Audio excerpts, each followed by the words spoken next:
आप जानते हैं कि एक ऐसा मंत्र है जो महादेव ने खुद माता पार्वती को बताया था, जिसके बारे में गोरक्षनाथ ने कहा है कि इससे साधक के हाथ में हमेशा लक्ष्मी का वास रहता है। और सबसे खास बात, इसमें न मन की शुद्धि की जरूरत है, न किसी मित्र की, न ही ज्यादा मेहनत की। आज मैं आपको एक ऐसा रहस्य बताने जा रहा हूं जो आपकी किस्मत ही बदल देगा। एक बार फिर से आप सभी का स्वागत करता हूं मैं प्रिंस, आपके अपने चैनल डोपामाइन। वीडियो बहुत ही ज्यादा नॉलेजेबल है, तो इसका एक भी सेकंड मिस मत करिएगा। आज की वीडियो थोड़ा खास है। दोस्तों, भुवनेश्वरी रहस्य वेद में भगवान शिव माता पार्वती से कहते हैं, ना चित्त विष्णु द्रवो नारी मित्र ऋदुसन नव पर्यासवलम समय समाधाकम। हे महादेवी, मैं भुवनेश्वरी मंत्र का उच्चारण करता हूं, तुम सुनो। भुवनेश्वरी नाम को बीज में, माया बीज और अंत में नाम को मिलाकर चतुर्दश भुवन। यह एकाक्षर विद्या संसार में मौजूद है। इस विद्या की तरह ज्ञान प्राप्त करने में कोई अन्य विद्या सक्षम नहीं है। इसमें न मन की शुद्धि की आवश्यकता है, न मंत्रों में मित्र की, और इस विद्या में अधिक प्रयास करने की कोई आवश्यकता नहीं है। इसमें कोई संदेह नहीं कि जो मंत्र का लगातार ध्यान करता है, उसके हाथों में सभी प्राप्तियां विरासत में मिलती हैं। दोस्तों, आज मैं आपको एक ऐसी अजीब और दिलचस्प विषय के बारे में बताने जा रहा हूं, जिसके बारे में बहुत कम बात की जाती है और दुनिया में बहुत कम लोग इस विषय को गहराई से जानते हैं। आज का सेगमेंट मैंने मां भुवनेश्वरी रहस्य ग्रंथ से लिया है। ये एक ऐसा रहस्य है जो आपके जीवन में बहुत खुशियां ला सकता है। हर कोई केवल कुछ ला सकता है, और मैं आपको ये नहीं बता रहा हूं। महादेव जी ने माता भुवनेश्वरी के मंत्र रीम के बारे में कहा है, जिसके बारे में आपने सुना होगा कि रीम मंत्र के जाप से आप सब कुछ पा सकते हैं। लेकिन आज मैं आपको इस मंत्र के बारे में कुछ तथ्य बताने जा रहा हूं, जो शायद आपने आज तक नहीं सुने होंगे, जो आपके जीवन से सभी दुख और पीड़ा को दूर कर देगा और आपकी इच्छाएं पूरी होने लगेंगी। क्योंकि इस विद्या का मुख्य कार्य यह है कि इच्छा बहुत जल्दी पूरी हो जाती है। लेकिन केवल रीम से ही नहीं, इसके साथ अन्य पूरक का भी उपयोग करना होगा। यदि कोई व्यक्ति रोजाना मां भगवती के बीज मंत्र का जाप करता है और वो व्यक्ति इस मंत्र से अपने भोजन को बधाई देने के बाद उसका सेवन करता है, तो उस भोजन को खाने वाला व्यक्ति कभी भी आपके करीब नहीं होता है। और भोजन को आमंत्रित करने के लिए आपको बस इतना करना है कि अपने हाथ में पानी लें और मंत्र का जाप करते हुए इसे अपनी थाली के चारों ओर घुमाएं, और मां भगवती को प्रणाम करने के बाद अपने भोजन से एक कौर निकालें और इसे खा सकते हैं। आपको कुछ ही दिनों में इसका प्रभाव दिखाई देने लगेगा। दोस्तों, आज हम उन सभी शिक्षाओं और ज्ञान को भूल गए हैं जिनके सामने कोई भी विज्ञान नहीं टिक सकता। ऐसा कोई विज्ञान नहीं है जिसमें किसी व्यक्ति की किस्मत बदलने की शक्ति हो, लेकिन इस रहस्य में वास्तव में दुनिया के किसी भी व्यक्ति की किस्मत बदलने की शक्ति है। मैं गर्व से कहता हूं कि मेरे हिंदू और सनातन धर्म में, प्राचीन वेदों में आज भी ऐसा ज्ञान है जो दुनिया के किसी भी व्यक्ति की किस्मत बदल सकता है। और आज भी हिंदू धर्म के प्राचीन वेदों के ग्रंथों में ऐसे छिपे हुए रहस्य हैं जिनके सामने आज की शिक्षा प्रणाली एक बच्चे की तरह प्रतीत होती है। क्योंकि दोस्तों, आज भी अनगिनत सवाल हैं जिनके जवाब किसी भी विज्ञान के पास नहीं है।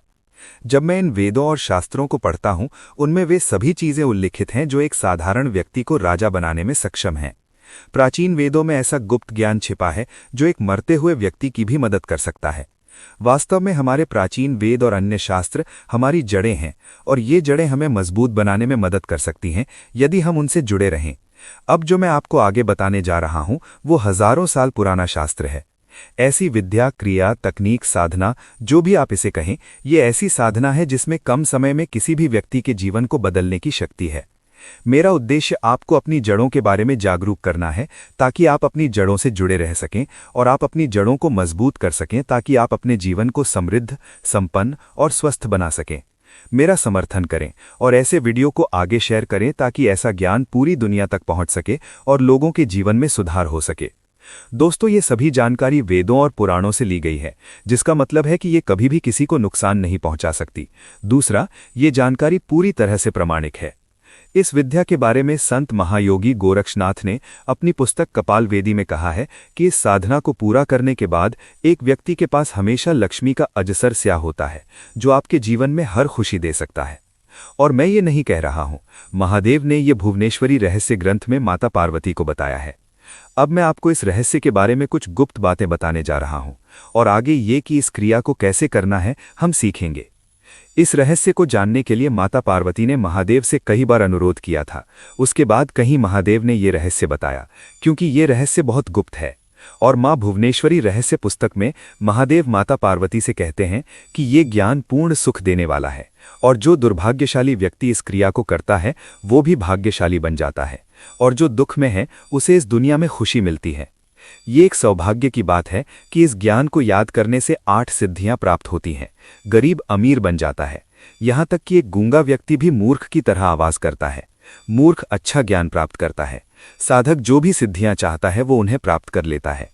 इस संबंध में एक लोकप्रिय कहानी भी है कि जब भगवान राम फिर से राज्याभिषेक के लिए बैठे तो गुरु वशिष्ठ ने उन्हें समझाते हुए कहा, हे राम, इस दुनिया में एक गरीब व्यक्ति के लिए उसके अपने लोग भी अक्सर मित्र बन जाते हैं, लेकिन जो अमीर है उनसे अधिक अमीर है तो मोस्टली लोग भी अपने लोगों की तरह व्यवहार करते हैं। इसलिए हे राम, अमीर और समृद्ध बनो और इस उद्देश्य के लिए महामाया भुवनेश्वरी की साधना करो, क्योंकि इसके अलावा कोई और विकल्प नहीं है। यदि आप अटूट और कभी न खत्म होने वाली समृद्धि, महिमा और लक्ष्मी प्राप्त करना चाहते हैं तो ये एकमात्र रास्ता है। और ये किसी से छिपा नहीं है कि रामराज्य कितना विशिष्ट रूप से समृद्ध और आनंदमय रहा है, और ये सब केवल भुवनेश्वरी साधना के माध्यम से ही संभव था। जब अर्जुन ने अपने गुरु दत्तात्रेय जी से शारीरिक और आध्यात्मिक प्रगति के साथ साथ समाधान के बारे में पूछा तो गुरु दत्तात्रेय ने स्पष्ट उत्तर दिया, यदि आप वास्तव में इन दोनों के लिए उत्सुक हैं तो अन्य सभी अनुष्ठानों को छोड़ दें और केवल महामाया भुवनेश्वरी की साधना करें, जिससे आपको ये सब आसानी से मिल जाएगा। कोई दूसरा रास्ता नहीं है। जो व्यक्ति इस साधना को पूरा करता है उसके लिए भगवान इंद्र का सिंहासन भी महत्वपूर्ण हो जाता है। उसे अमीरों में सबसे अमीर, योग्यों में सबसे धनी और विद्वानों में सबसे अधिक ज्ञानी कहा जाता है। इस साधना के बाद व्यक्ति के सभी कुंडली परिवर्तित हो जाते हैं। जब चक जागृति की स्थिति में आता है तो उसे समाज में पूर्ण सम्मान और प्रसिद्धि मिलती है। जो व्यक्ति इस साधना को सिद्ध करता है उसके लिए भगवान इंद्र का सिंहासन भी महत्वपूर्ण हो जाता है। वो अमीरों में सबसे अमीर, योग्यों में सबसे धनी और विद्वानों में सबसे अधिक ज्ञानी है। दोस्तों, इसके बारे में और क्या कहा जा सकता है? ऐसा व्यक्ति पूर्ण क्षमता के साथ सुंदर और खूबसूरत बन जाता है, और यदि कोई ऐसे व्यक्ति को एक बार देखता है तो वो उससे बार बार मिलने की इच्छा रखता है। दुश्मन व्यक्ति के सामने पीपल के पत्तों की तरह रहते हैं और समर्पण की भावना में उसके सामने मौजूद रहते हैं। ऐसा व्यक्ति स्वयं पूर्ण ज्ञान, ज्योतिष और हस्तरेखा विज्ञान आदि में निपुण हो जाता है।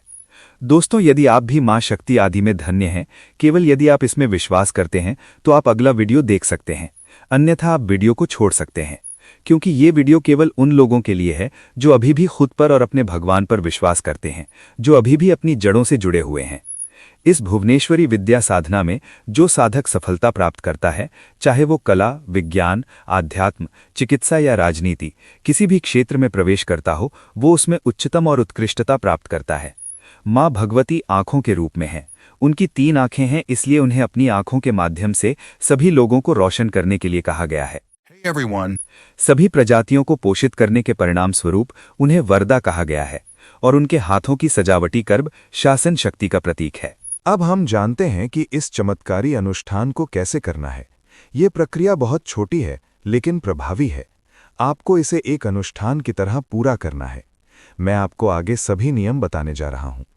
आप 13 मार्च के बाद शुक्ल पक्ष के सोमवार से साधना शुरू कर सकते हैं, और आपको इसे लगातार 21 दिनों तक करना है।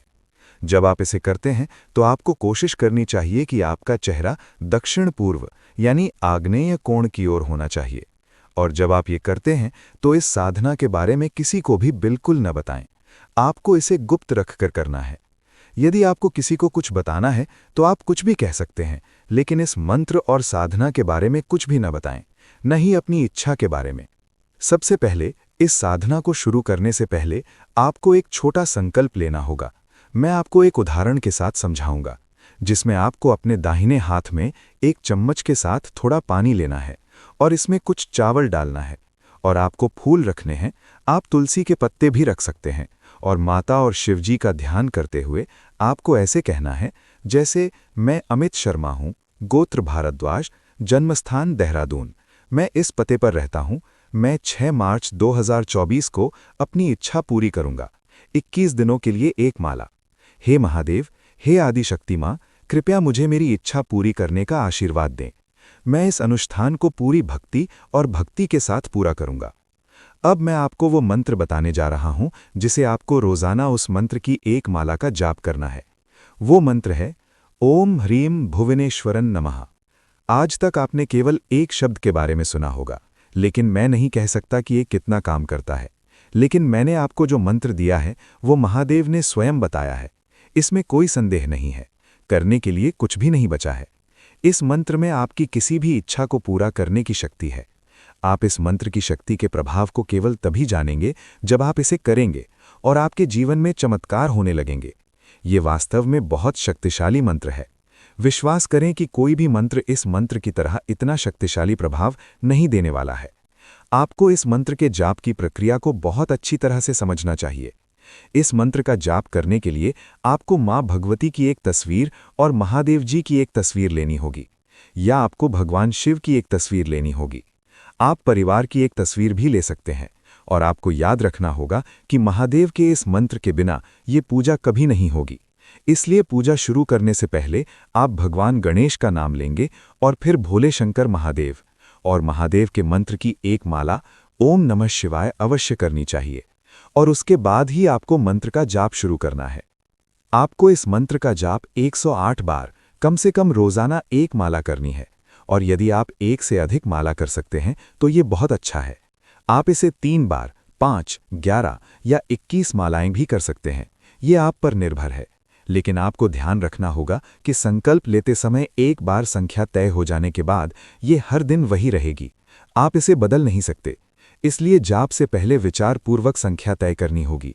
आप किसी भी समय ये कर सकते हैं, हालांकि रात में ये सबसे अच्छा है क्योंकि दिन के दौरान बहुत काम होता है, और यदि आप चाहें तो सुबह भी कर सकते हैं। आप कोई भी समय तय कर सकते हैं, लेकिन आपको इसे रोजाना उसी समय करना होगा। केवल एक बैठने की मुद्रा होनी चाहिए, आपको इसे हर दिन बदलना नहीं है, और कोई और इस मुद्रा का उपयोग नहीं करना चाहिए, अन्यथा आपकी सारी भक्ति, आपके सभी अच्छे कर्म उस दूसरे व्यक्ति द्वारा ले लिए जाएंगे जो इस मुद्रा पर बैठेगा। इसलिए इस पर बहुत करीब से ध्यान दें। ध्यान रखें कि इस गतिविधि के लिए कुछ महत्वपूर्ण नियम हैं। आपको इन्हें ध्यान में रखते हुए इस साधना को पूरा करना होगा। आपको ये जाप 21 दिनों तक करना है। सबसे महत्वपूर्ण नियम ये है कि इसमें आपके लिए गुरु की संगति बहुत महत्वपूर्ण है। यदि आपके पास कोई गुरु नहीं है तो आप भगवान शिव को अपना गुरु मानकर इस साधना को कर सकते हैं। इस साधना में सबसे महत्वपूर्ण बात यह है कि आपको उनके साथ होना चाहिए, यानी जब आप ये साधना करते हैं तो आपका मन कहीं और नहीं होना चाहिए। आपको इस ज्ञान के प्रति पूर्ण भक्ति होनी चाहिए, और ये तभी फलदायी होगा जब आपको विश्वास हो। अन्यथा किसी भी साधना की सिद्धि के लिए गुरु और मंत्र में विश्वास होना आवश्यक है, तभी आपकी इच्छाएं पूरी होती हैं।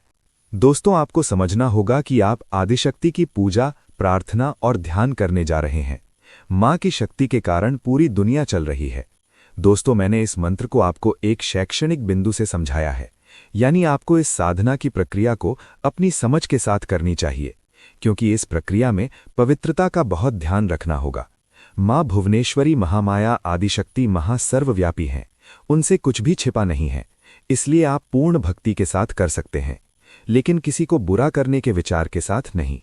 जैसे ही आप मां का ध्यान करते हैं वो आपको सुनती हैं, इसमें कोई संदेह नहीं है।